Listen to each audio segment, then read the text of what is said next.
This is gonna be heavy and funny at the same time. You ready? How wanna deal with your dead body after you die? I've heard throw the ashes into the ocean. I've heard dump it from an airplane. I've heard freeze your brain so you can come back to life one day. One guy in China, he built his tomb the size of San Francisco at the depths of 30 floors underground. I started researching this guy. His name is Huang, and he lived in 200 BC. Huang is one of the greatest emperors in Chinese history. He used his power and talent to extreme to achieve his personal and national-wide ambition. I want to share with you guys three things today about him. First is his mausoleum. Second is what he built for his people and his land. Lastly, I want to tell you guys about his political achievement as emperor. First, let's dig into his masterpiece and the total mystery. We actually only opened 2% of the whole mausoleum because we don't have the technique to preserve the things we're gonna find. The paint on those soldiers would peel off into ashes within 4 minutes in contact with air.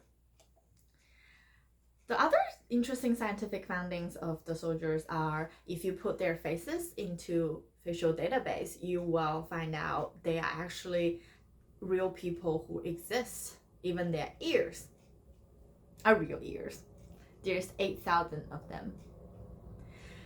Let's look into the core of where the emperor's coffin actually is. According to National Geography 2021, the Ocean Books indicates the tomb contains replicas of the various rivers and streams made with mercury flowing into the sea. Modern tests on the tomb mound have revealed unusual high concentration of mercury, lending credence to at least some of the historical accounts. Now that we learned about how Qin Shi Huang pampered himself to death, let's look at what he built for his people and his land. First, one of the 7 wonders of the world, the Great Wall. The Great Wall he built in his time is in total 5,500 miles, which is 2 times of the distance between LA to New York. To be honest, I was never impressed about the Great Wall because I saw it so many times in the videos and pictures. But then, not until that day, I went into those massive mountains that I got totally blown away. We have an old saying in China, if you've never been to the Great Wall, you're never gonna be a great man. You get the point. He also decided to connect the whole China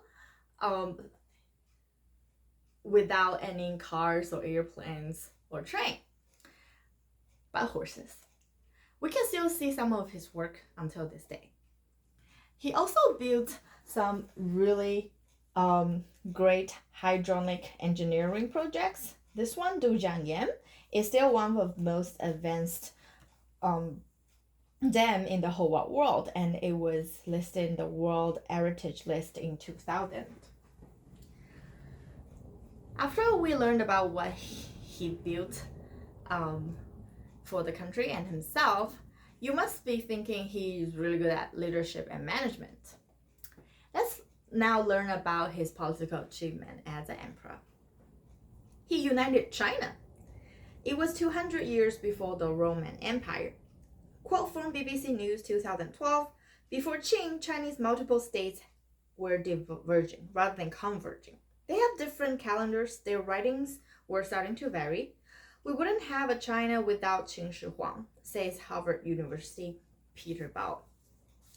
After he united China, he also did a great job maintaining the uniteness and build a strong system.